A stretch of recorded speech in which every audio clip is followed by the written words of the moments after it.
प्यारे बच्चों, गणित की क्लास में आप सबका फिर से बहुत स्वागत है। ये है क्लास 2 और आज हम लोग पढ़ रहे हैं पाठ 8, रेखाएं ही रेखाएं। पिछले पाठ में आकार परिवार में हमने कुछ खास तरह के आकारों के बारे में पढ़ा। हमने उन्हें पहचानना भी सीखा और आसपास के परिवेश में वैसी वस्तुएं भी ढूंढी जो उनके आकार से मिलती जुलती थी। हमने सीखा कि गोलाकार वस्तु किसे कहते हैं। गेंद जैसी दिखने वाली वस्तुओं को गोलाकार कहते हैं। बेलनाकार वस्तु उसे कहते हैं जो लकड़ी के लट्ठे के समान दिखती हैं। और हमने चौकोर वस्तुओं को भी दो श्रेणियों घनाकार और घनाभाकार में बांटा था और उनके गुणों की भी चर्चा की थी।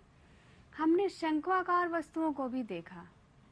उस पाठ को पढ़ते समय हमने एक बहुत महत्वपूर्ण अवधारणा के बारे में चर्चा की थी, वस्तुओं के पृष्ठ के बारे में।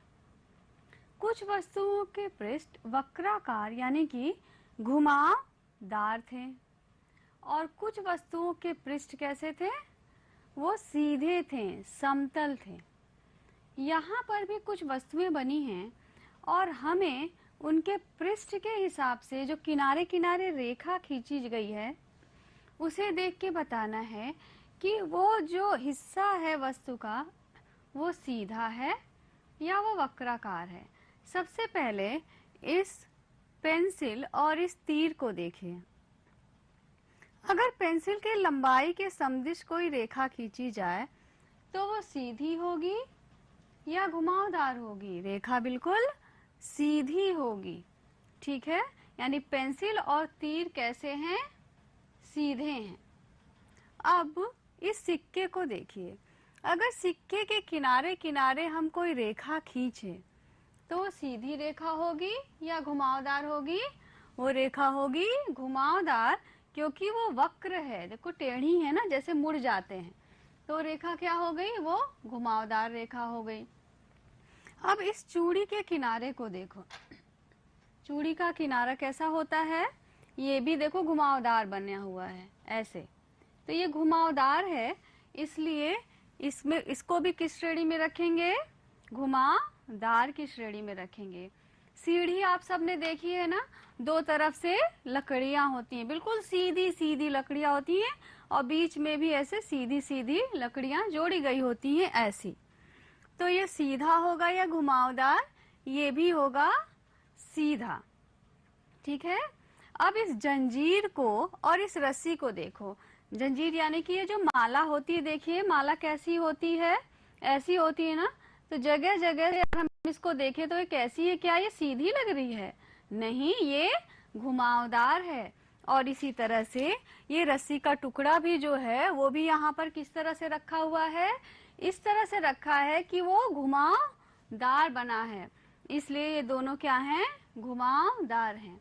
इसके अलावा आसपास में और भी वस्तुएं हैं आपकी। जैसे आपने साइकिल का पहिया देखा होगा, तो साइकिल का जो पहिया होता है क्या वो सीधा होता है? नहीं, वो घुमावदार होता है।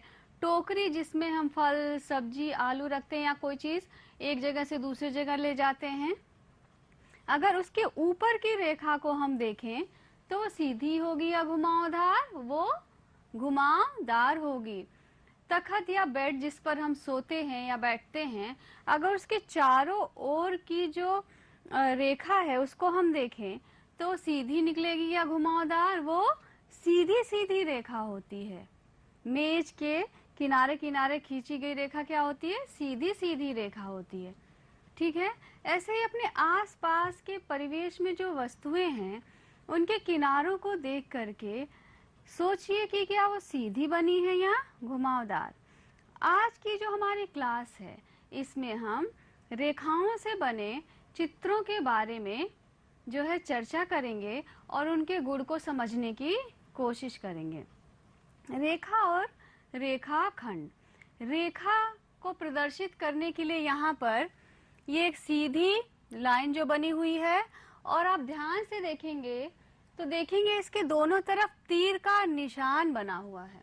तो ये जो तीर का निशान बना हुआ है ये दिखाता है कि ये इस तरफ असीमित दूरी तक बढ़ा हुआ है, और इधर वाला निशान दिखाता है कि ये इस तरफ असीमित यानी कि अनंत तक फैला हुआ है।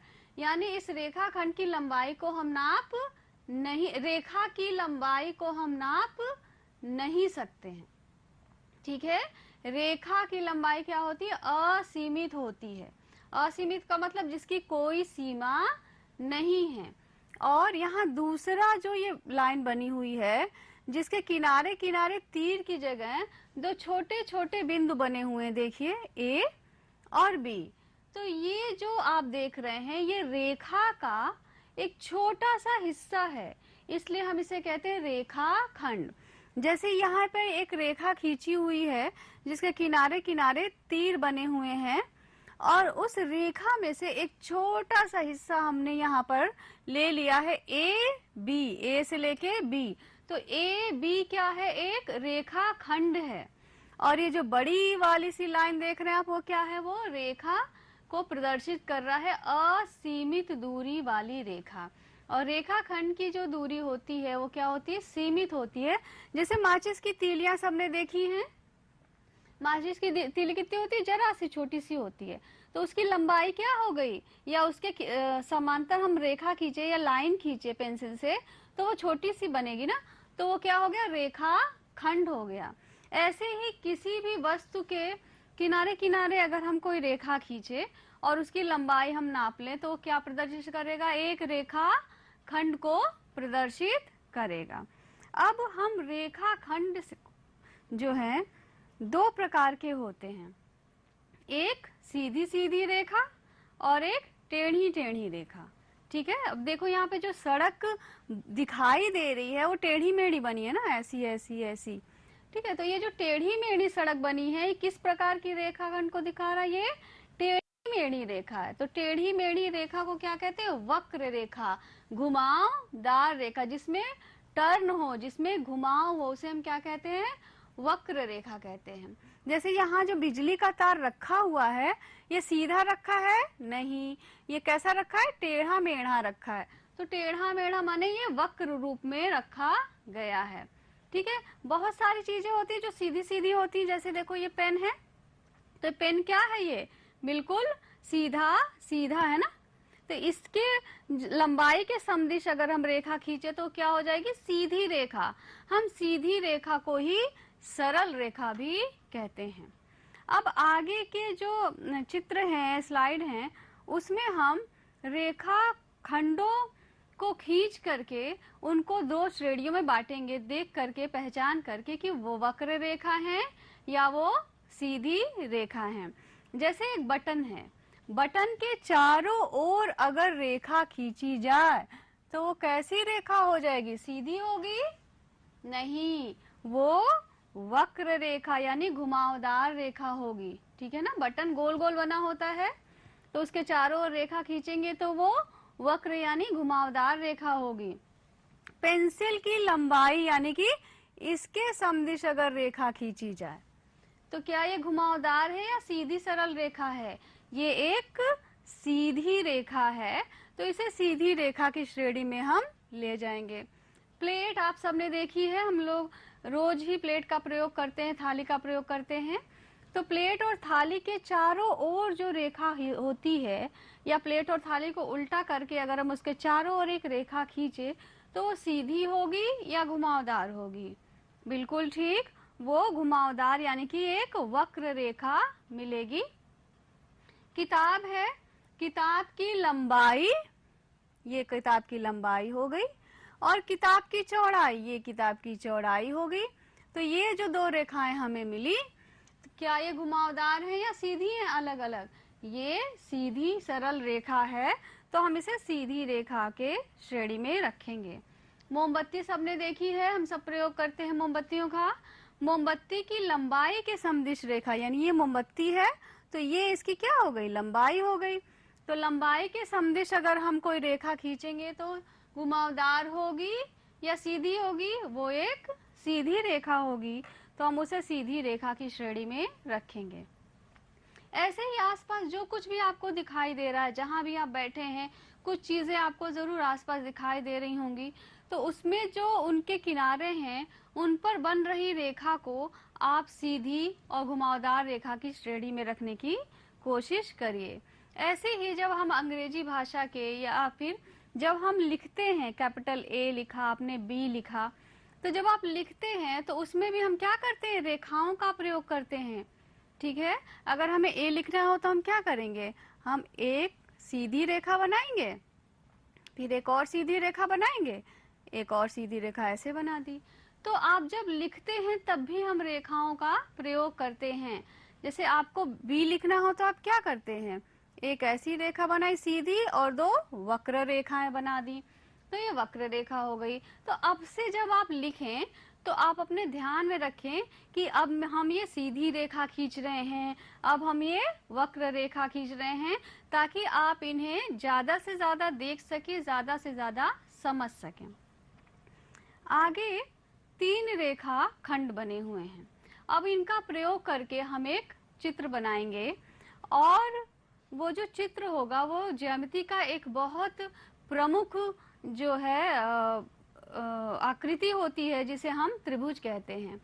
त्रिभुज क्यों कहते हैं, क्योंकि इसमें 3 रेखाखंड है ना, 1 2 3, और त्रि का मतलब होता है 3, भुज, भुज माने भुजाएं यानी कि बाहें, यानी कि रेखाखंड जो हैं, तो 3 भुजाएं हैं, इसलिए हम इसे क्या कहते हैं, त्रिभुज कहते हैं।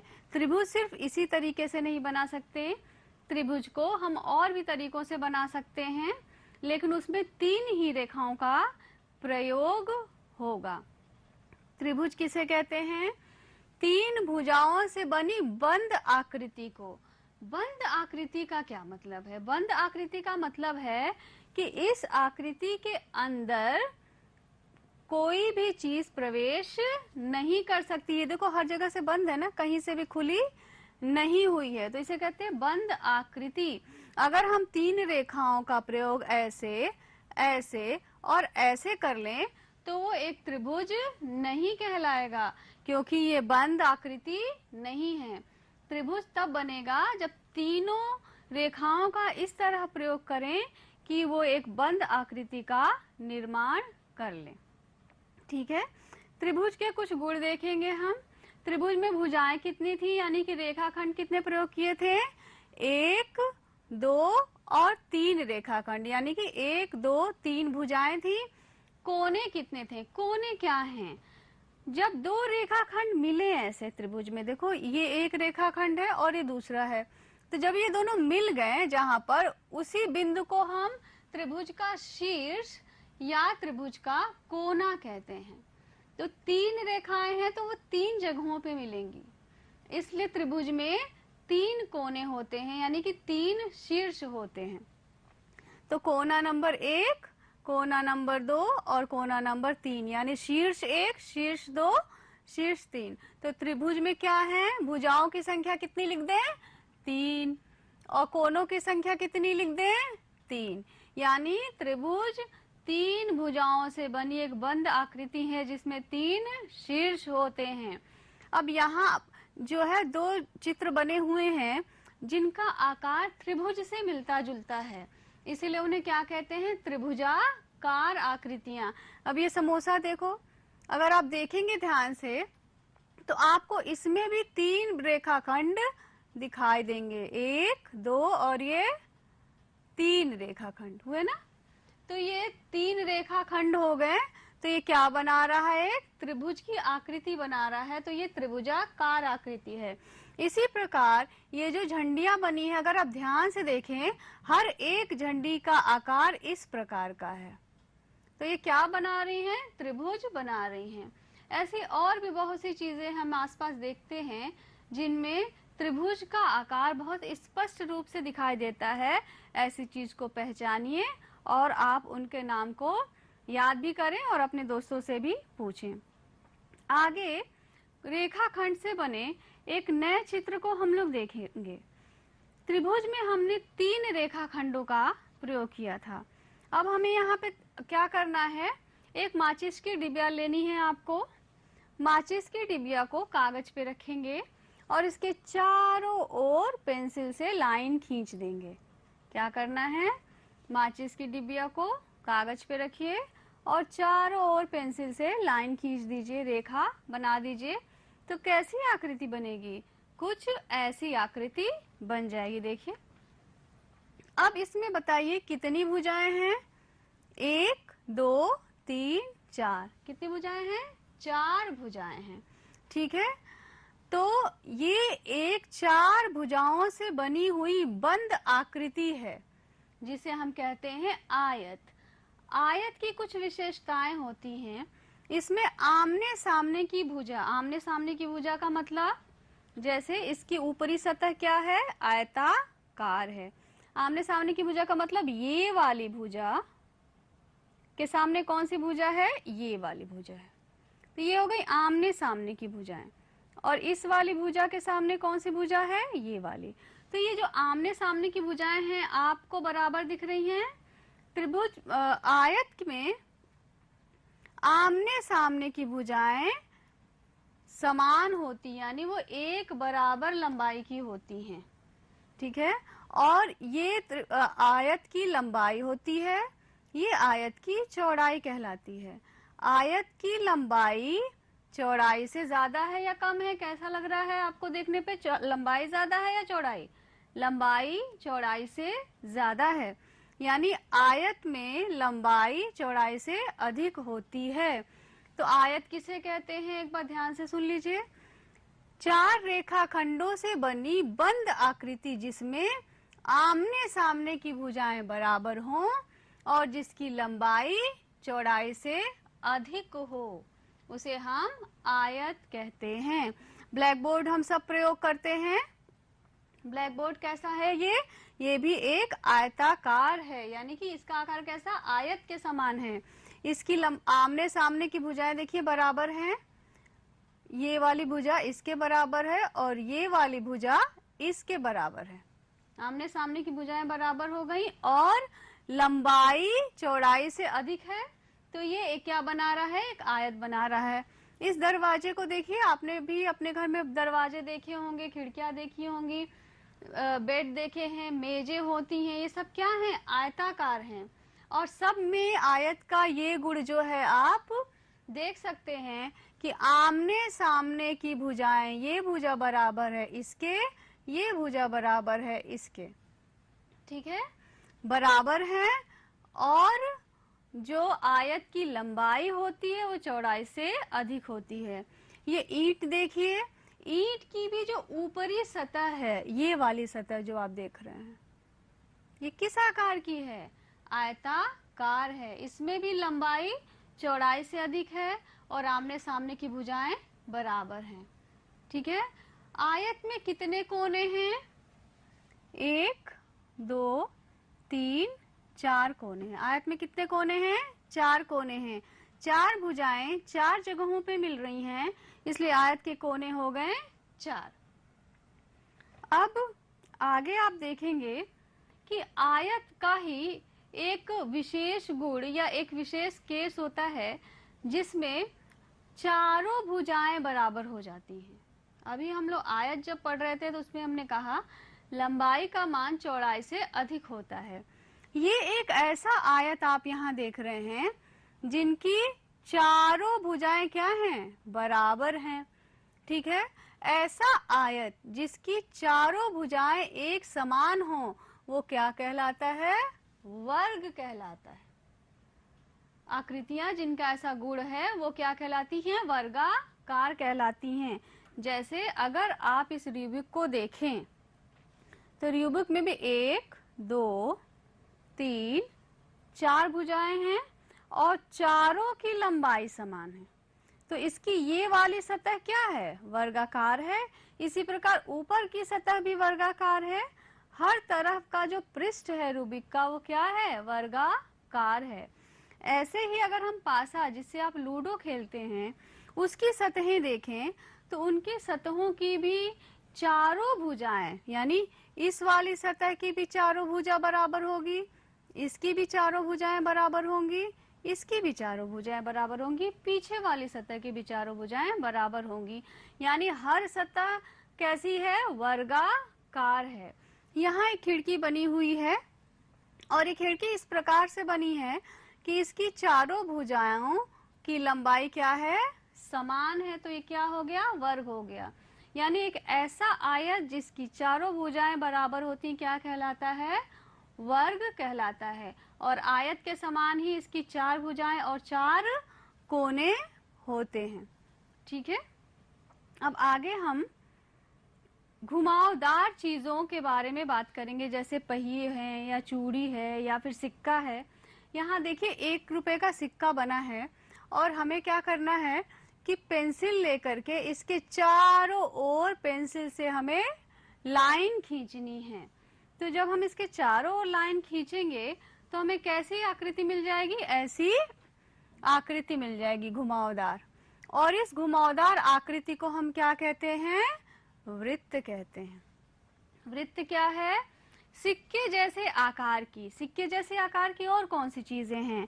जैसे ये चूड़ी हो गई, या इसके चारों अगर हम रेखा खींचते हैं, कोई पहिया है, टायर है, उसके चारों ओर अगर आप रेखा खींचेंगे, कोई थाली है, बर्तन है, उसके चारों ओर अगर हम रेखा खींचेंगे, तो ऐसी वस्तुओं की बात हो रही है कि सिक्के जैसे आकार वाली वस्तु के चारों ओर पेंसिल चलाने से जो आकृति मिलती है उसे हम क्या कहते हैं? वृत्त कहते हैं। और किसके किसके जैसे आकृतियां वो मिलती जुलती हैं? थाली के चारों ओर। ये थाली के चारों ओर की जो आकृति है वो कैसी बनी है? वृत्ताकार है। कढ़ाई करने वाला फ्रेम हम सब ने देखा है। कढ़ाई करने वाला फ्रेम देखो कैसा बना हुआ है, ये भी एक वृत्त के समान बना है। कान में पहने जाने वाली बालियों के देखिए चित्र बने हैं और ये बालियां भी कैसी बनी हुई हैं? वृत्ताकार बनी हुई हैं। ऐसी और भी चीजें हैं हमारे आसपास जो वृत्त के आकार के समान होती हैं और उन्हें आप ढूंढ करके जो है अपनी अभ्यास पुस्तिका में लिखिएगा भी। और अगर आप उसे उठा सकते हैं या हिला सकते हैं तो उनके चारों ओर एक वृत्त बनाने की कोशिश भी करिएगा। और यहाँ पर 4 चित्र बने हुए हैं। इसमें हमें सबसे बड़ा आयत और सबसे बड़ा वर्ग ढूंढना है। तो सबसे बड़ा कौन है ये कैसे पता चलेगा? सबसे बड़ा कौन है ये पता ऐसे चलेगा, जो ज्यादा जगह ले रहा है वो ज्यादा बड़ा है, जो कम जगह ले रहा है वो छोटा है।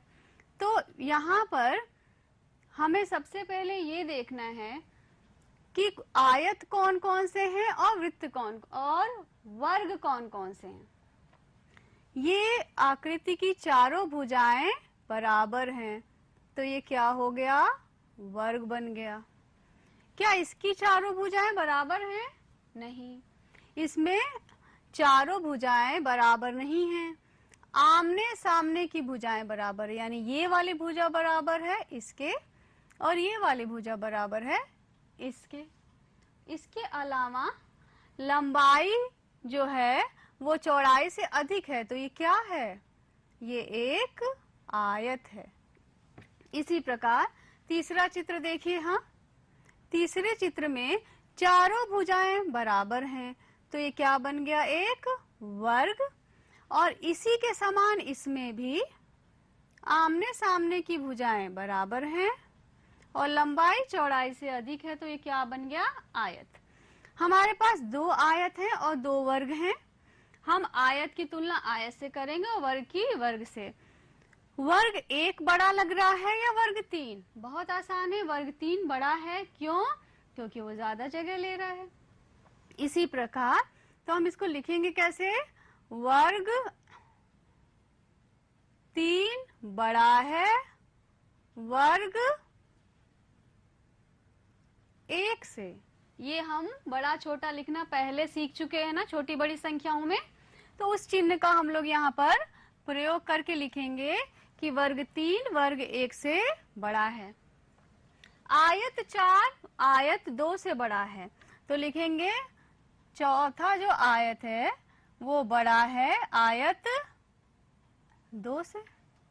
तो आपने ये भी लिख दिया, 4 बड़ा है 2 से, यानी चौथे नंबर का आयत दूसरे नंबर के आयत से बड़ा है।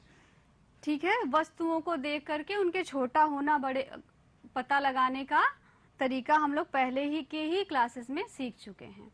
यहाँ कुछ वस्तुएं हैं, उनके चारों ओर पेंसिल चला करके हमें ये अनुमान लगाना है और पता करना है कि कौन सी आकृति बनेगी। एक गिलास है, तो गिलास की अगर हम चारों ओर पेंसिल चलाते हैं तो घुमावदार आकृति बनेगी। घुमावदार आकृति कौन सी होती है? त्रिभुज, वर्ग, आयत या वृत्त? कौन सी होती है? वृत्त होती है, तो हमने इसे वृत्त से मिला दिया। ये हैंगर है जिसमें हम कपड़े लटकाते हैं। अगर इसके चारों ओर जहां रेखाखंड है सिर्फ वहां पर अगर हम पेंसिल चलाएं तो क्या बनेगा? 3 भुजाएं बनेंगी। 3 भुजाएं किस में होती हैं? त्रिभुज में, तो त्रिभुज से मिला दिया। अब ये माचिस की डिबिया के चारों ओर अगर हम पेंसिल चलाते तो हमें वर्ग मिलता है या आयत? हमें मिलेगा आयत, क्योंकि लंबाई चौड़ाई से अधिक है। अब ये एक फोटो फ्रेम है जिसकी चारों भुजाएं बराबर हैं, तो ये हो गया वर्ग। तो हमने वस्तुओं का सही आकृतियों से मिलान कर लिया है। अब यहाँ पर एक दृश्य बना हुआ है जो आकृतियों का प्रयोग करके बनाया गया है, रेखाखंडों का प्रयोग करके बनाया गया है, और हमें गिन के पता लगाना है कि इसमें त्रिभुज कितने हैं, वृत्त और वर्ग आयत कितने हैं। त्रिभुज कहाँ कहाँ हैं? ये पहाड़ त्रिभुजाकार हैं, पक्षियों के ये जो पंख हैं वो त्रिभुजाकार हैं, सूरज के चारों ओर बनने वाली किरणें त्रिभुजाकार हैं, पेड़ जो है ऊपर के जो है वो त्रिभुजाकार हैं, चूहे के दोनों पैर त्रिभुजाकार हैं। तो गिन ले 1 2 3 4 5 6 7 8 9 10 11 12 13 14 15 16 17 18 19 20 21 22 23। कितने हैं त्रिभुज? त्रिभुज हो गए 23। वृत्त कितने हैं? यानी घुमावदार आकृति देखिए, जितने पक्षी बने हैं उनके सर वृत्ताकार हैं, तो 1 2 3 4 5 6 7 8। कितने वृत्त हैं? 8। आपने 8 लिख दिया। वर्ग कितने हैं? ऊपर कोई वर्ग नहीं बना है, यहाँ भी कोई वर्ग नहीं है। 1 2 3 4 5 6 7। कितने वर्ग हैं? 7। आयत कितने हैं? 1 2 3 4 5 6 7 8 9। कितने आयत हो गए? 9 आयत हो गए। तो आपने यहाँ पर गिन के लिख लिया कि कौन सी आकृति कितने बार प्रयोग में लाई गई है। ऐसे ही आपके अभ्यास पुस्तिका में भी कुछ सवाल हैं जिसे आप हल करेंगे। आज की क्लास में हम लोगों ने बहुत महत्वपूर्ण अवधारणाएं सीखी आकृतियों के बारे में और रेखाखंडों से बनने वाले चित्र के बारे में। हमने सीखा कि सीधी रेखा को ही हम सरल रेखा कहते हैं, रेखा की लंबाई असीमित, रेखाखंड की लंबाई सीमित होती है, टेढ़ी मेढ़ी रेखाओं को वक्र रेखा कहते हैं, 3 रेखाखंडों का प्रयोग करके जो बंद आकृति बनाई जाती है उसे हम त्रिभुज कहते हैं, जिसके 3 शीर्ष और 3 कोने होते हैं, 4 रेखाखंडों से बनी बंद आकृति को जिसकी लंबाई चौड़ाई से अधिक हो आयत कहते हैं, और ऐसा आयत जिसकी चारों भुजाएं बराबर हो उसे हम क्या कहते हैं? वर्ग। सिक्के जैसे आकार वाली वस्तु के चारों ओर पेंसिल चलाने से बनी आकृति को हम वृत्त कहते हैं। परियोजना कार्य में आपको अपने आसपास की ऐसी 2-2 वस्तुओं के नाम लिखने हैं जिनकी आकृति त्रिभुज, वृत्त, वर्ग और आयत से मिलती हो, और गिनतारा पुस्तक के इस पाठ के प्रश्न संख्या 1 से लेके 5 तक को हल करना है। आशा है कि आज की क्लास आपके लिए बहुत उपयोगी रही होगी।